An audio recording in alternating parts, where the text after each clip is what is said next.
Good afternoon, Mr. and Mrs. Rossi. I'm Dr. Kalia Brooks, and thank you for coming in today. So, as you know, today we'll be discussing Kai and his condition of NF1, how it will look for his future children and for your family going forward. So, let's first start off by looking at the Punnett square. This is a visual tool that we use to understand the likelihood of Kai passing on traits such as NF1 to his children in the future.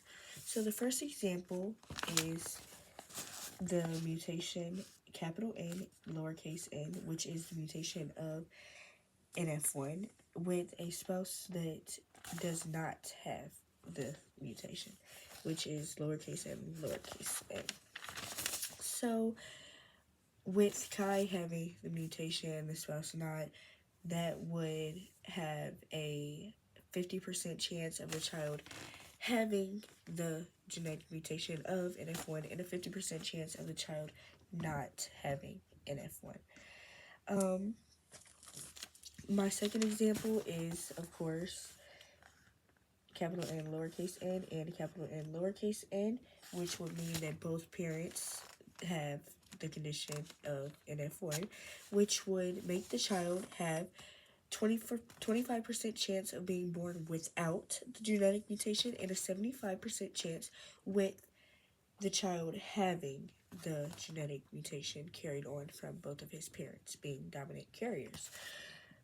That kid would possibly result in a more severe form of the condition that his parents would have, but they would also possibly have the negative health consequences, but also they may not have the negative health consequences.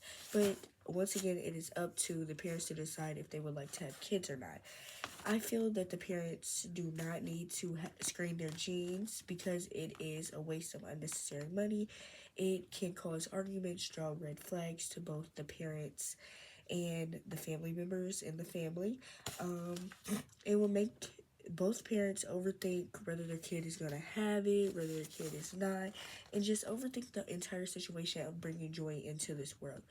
But as of right now, we do not need to think about that because Kai is only 7 years old. Okay, so now looking at the pedigree, Kai is in the second generation. You, Mr. and Mrs. Rossi, are in the first generation. Kai is the first child, of course, as shown, and he is the only one with the genetic mutation coming from a genetic mutation on chromosome 17. This gene provided instructions for producing a protein called neurofibromin, which helps control cell growth. He formed his own genetic mutation, so the chances of your child having it in the future, if you do decide to have other kids, is very slim. If you do have more kids, do not overthink on Kai's condition and whether your future kid will have it or will not. Now, I am not saying that your future child could not have this genetic mutation, because by coincidence, the exact same thing that happened with Kai could happen to your next child, but it is very unlikely. The only thing that I can say for Kai right now is to just comfort him during these times. Keep us updated as doctors with anything that may be going on, any concerns that you have. Do not feel bad or do not overthink. Do not let anything go unnoticed that you may be concerned about. Ask Kai questions on the daily, how he's feeling, anything that is concerning him. And yes, can't wait to touch back in with you soon. I hope Kai is doing great.